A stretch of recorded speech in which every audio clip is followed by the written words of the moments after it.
Nous avons vu dans la vidéo précédente qu'il y a certains ustensiles qu'on ne peut pas cachériser pour Pessah. Nous allons voir encore quelques exemples. Des ustensiles en bois pur, normalement, ils sont cachérisables. Alors, en fonction du Keli Rishon ou du Kli Sheni. Bien sûr, il ne peut pas y avoir de liboun. Liboun, nous avons vu que c'est à la flamme, donc au feu. Un ustensile en bois, bien évidemment, on ne peut pas le passer au feu. Mais donc, si c'est un Kli Rishon, un Kli Sheni, on pourra lui faire une agala, c'est-à-dire en le trempant dans l'eau chaude, dans l'eau bouillante. Cependant, il y a des ustensiles en bois recyclés, donc de l'aggloméré. Ces ustensiles, d'après Rav Nissim Karlitz, ne peuvent pas être cachérisés, étant donné qu'il y a souvent des fentes ou des imperfections qui vont empêcher l'extraction du Hametz. Donc les ustensiles en bois recyclés, en aggloméré, on ne peut pas les cachériser. Le biberon des enfants, il est cachérisable, qu'il soit en plastique ou en verre pour les sfaradim, ou le plastique, ceux qui cachérisent le plastique. Pour les sfaradim, sans problème, le verre, il n'y a pas de problème, même s'il a été utilisé à chaud, on peut le nettoyer, cela suffit. Si c'est en plastique, il faudra les bouillanter avec de l'eau bouillante. Cependant, la tétine du biberon, il convient de la changer puisque, et donc on évitera de la cachériser, le mieux c'est d'avoir des nouvelles tétines pour les biberons, pour les enfants, puisque là aussi souvent il y a des fentes dans le plastique et c'est lorsqu'un ustensile a des fentes, il est fendu, c'est difficile de le cachériser, donc on préférera l'acquisition de nouvelles tétines. Les birkat Amazon qu'on reçoit dans les mariages, les smachot, qu'on utilise toute l'année, ce qu'on appelle les birkonim. Donc ils sont en contact du chametz toute l'année, c'est difficile de les cachériser. Le mieux c'est de les mettre de côté et de ne pas, c'est-à-dire que même en frottant dessus avec un tissu ou un mouchoir, peu importe, il peut y avoir du chametz qui s'est collé, donc on évitera de les utiliser pendant Pessah. Un toaster, normalement, il faut un liboun chamour, donc il faut une flamme, il faut un chalumeau. Mais rappelez-vous, nous avons vu la règle que tout ustensile, nous dit le Shulchan Aruch, dont nous avons peur qu'il s'abîme au feu, lorsqu'il faut cachériser un ustensile avec le feu, donc le liboun chamour, si on craint que l'ustensile s'abîme, alors on va négliger le liboun, on va le faire de façon superficielle, et donc tout ustensile qui s'abîme avec la flamme n'est pas cachérisable.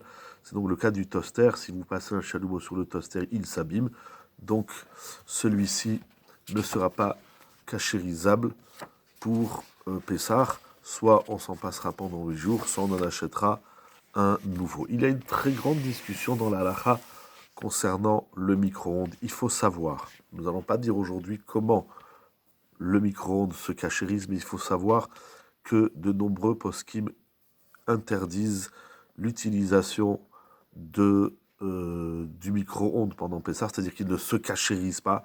Un micro-ondes qu'on utilise toute l'année, on fait chauffer du couscous, du pain, des gâteaux, on décongèle, etc. Il faut savoir, c'est important de savoir que de nombreux décisionnaires sont mahmirim, notamment Rav Osner, Alav Shalom, beaucoup de poskim disent que le micro-ondes n'est pas cachérisable. Rav David Yosef écrit également qu'il ne faudra pas cachériser le micro-ondes.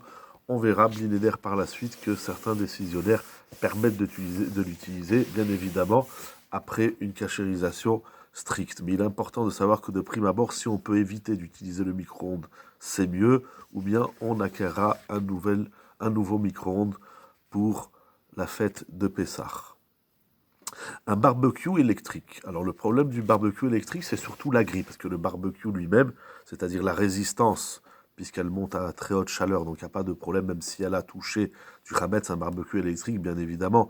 Je parle d'un barbecue électrique sur lequel ça nous est arrivé de faire chauffer du pain, ou des pitotes, ou tout autre aliment chametz. Mais s'il n'y a jamais eu de chametz, on a seulement fait griller de la viande ou du poisson, là il n'y a pas besoin de cachériser, on le nettoiera un bon coup par précaution. Mais ici, nous parlons d'un barbecue sur lequel nous avons fait chauffer ou griller du pain, du chametz. Alors, la résistance en elle-même, il n'y a pas de problème. Le chametz a brûlé. Le problème, c'est la grille. La grille du barbecue électrique ne se cachérise pas, puisque normalement, là aussi, il lui faut un liboun chamour, c'est-à-dire il faut la passer au chalumeau, mais puisqu'elle va s'abîmer, donc là encore une fois, tout ustensile qu'on craint d'abîmer par la cachérisation, on va négliger et on va faire une cachérisation superficielle, alors il ne sera pas cachérisable. Donc si on veut utiliser son barbecue électrique, il faudra une nouvelle grille. La grille qui a absorbé du chametz n'est pas cachérisable.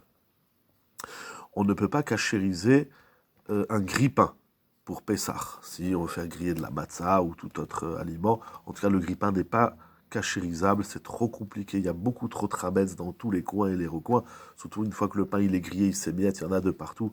Donc on ne cachérisera pas un ustensile, un grille-pain.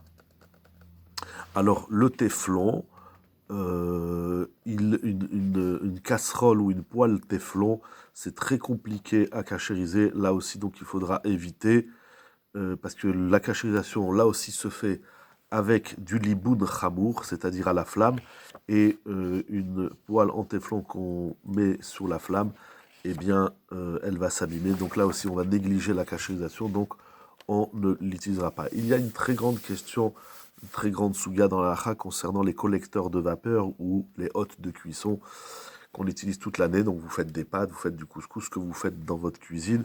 Il y a la hotte donc qui collecte les vapeurs. La hotte de cuisson, c'est assez compliqué à nettoyer. Le mieux, c'est de ne pas l'utiliser pendant Pessah. Donc on la recouvrira avec du papier aluminium. Parce que normalement, il faut démonter certains endroits, il faut la nettoyer avec des produits, il faut enlever le gras, il faut vraiment, c'est pas de la rigolade, la cachérisation, comme nous avons vu tout au long de ces halachot. Donc il faudra éviter d'utiliser la hotte de cuisson pendant la fête de Pessah. Et enfin, dernier exemple que nous allons voir aujourd'hui, quant aux ustensiles qui sont non cachérisables, ce sont les tavniot à tanour, c'est-à-dire les plaques de four. Les plaques de four qu'on utilise toute l'année, sur lesquelles on met directement le pain ou les gâteaux ou le chametz, les pizzas, etc. Là aussi, normalement, il faut un liboun chamour, c'est-à-dire qu'il faut les passer à la flamme. Mais les plaques de four, si on les place à la flamme, elles vont s'abîmer. Et donc, il faudra ne pas les utiliser pendant Pessah. Il faudra acheter des nouvelles plaques de four.